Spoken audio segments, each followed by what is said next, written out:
राजनीति में एक कहावत है कि नेता की असली ताकत उसके भाषणों से नहीं, उसके साथ खड़े लोगों से मापी जाती है। और अगर वही लोग धीरे धीरे साथ छोड़ने लगे तो समझ जाइए कि मामला सिर्फ राजनीति का नहीं बल्कि नेता की राजनीतिक क्षमता और नेतृत्व कुशलता का है।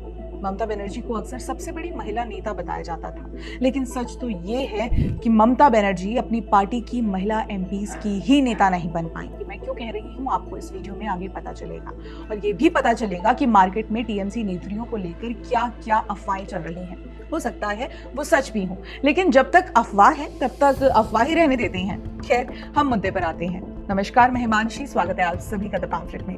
दोस्तों, वीडियो में आगे बढ़े इससे पहले मेरा आप सभी से एक निवेदन है कि आप हमारे channel the pamphlet Bangla, the pamphlet Gujarati, the pamphlet global को भी जरूर सब्सक्राइब कर लें। खबर की ओर आगे बढ़ते हैं। दोस्तों, कभी टीएमसी को देश की सबसे बड़ी नारी शक्ति वाली पार्टी बताया जाता था। दावा किया जाता था कि महिलाओं को सबसे ज्यादा सम्मान, सबसे ज्यादा प्रतिनिधित्व और सबसे ज्यादा अवसर अगर कहीं मिले हैं तो ममता बनर्जी की पार्टी में मिले हैं। लेकिन आज सवाल ये है कि अगर सब कुछ इतना ही शानदार था तो फिर सबसे पहले नाराजगी की आवाज पार्टी की महिला नेताओं से ही क्यों सुनाई दे रही है?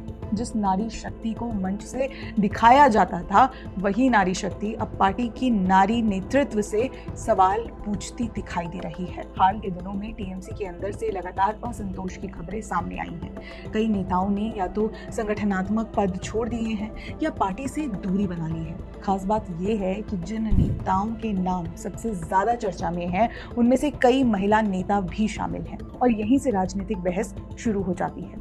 क्योंकि जब कोई पार्टी खुद को महिला सशक्तिकरण का बड़ा प्रतीक बताती है तब उसके भीतर की महिला नेताओं का असंतोष स्वाभाविक रूप से बड़ा राजनीतिक मुद्दा बन जाता है। ऐसे में इस वक्त जो नाम सबसे ज्यादा चर्चा में है वो है सयानी घोष का, जिनको लेकर हर ओर यही चर्चा है कि उन्होंने भी ममता बनर्जी को राजनीतिक झटका दे दिया है और उनका नाम रेबल एमपीज की लिस्ट में जा चुका है। मीडिया रिपोर्ट्स में उन्हें एक संभावित ब्रेकअवे कैंप से जोड़कर देखा जा रहा है।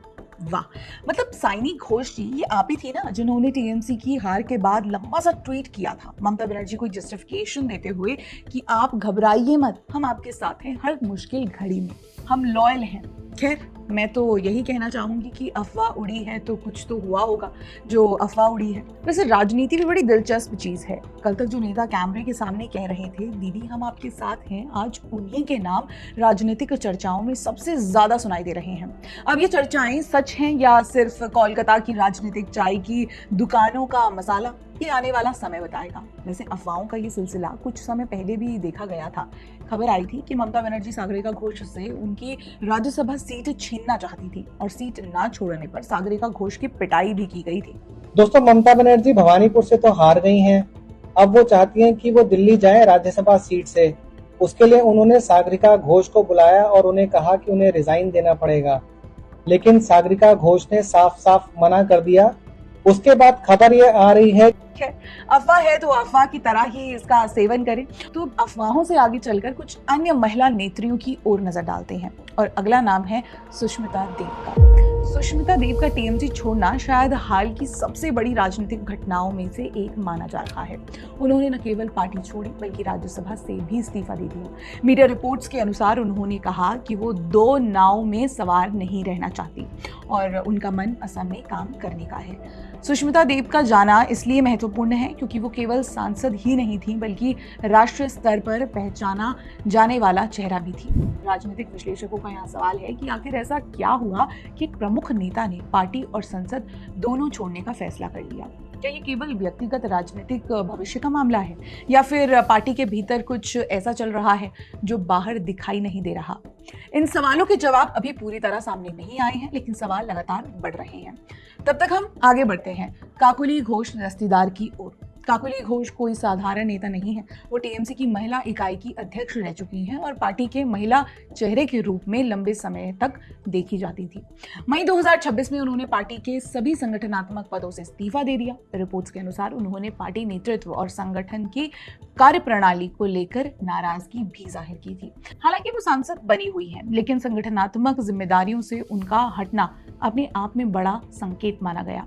अब सवाल ये है कि जब पार्टी की महिला विंग की पूर्व प्रमुख ही असंतुष्ट दिखाई दें तो क्या इसे केवल व्यक्तिगत नाराजगी कहा जा सकता है? राजनीति में अक्सर कहा जाता है कि धुआं वहीं उठता है जहां कहीं ना कहीं आग भी होती है। यही हमें टीएमसी में नजर आ रहा है। दोस्तों, ये कुछ बड़े नाम थे जो टीएमसी से ताल्लुक रखते हैं। इसके अलावा भी कई पार्टी नेत्रियां हैं जो पार्टी छोड़ चुकी हैं, जैसे शताब्दी रॉय, जून माल्या, रचना बनर्जी। ये सब और कुछ छोड़ने का मन बना रही हैं। ऐसे में आज स्थिति ये है कि ममता बनर्जी के सामने सबसे बड़ी चुनौती शायद विपक्ष नहीं बल्कि अपनी पार्टी को एकजुट रखना बन गई है। काकोली घोष दस्तीदार जैसे नेताओं की नाराजगी, सुष्मिता देव का जाना और लगातार फैलती अफवाह या उठते संगठनात्मक सवाल ये संकेत देते हैं कि टीएमसी एक महत्वपूर्ण मोड़ पर खड़ी है। देखिए, राजनीति में एक पुरानी कहावत है, किला बाहर से कम अंदर से ज्यादा टूटता है।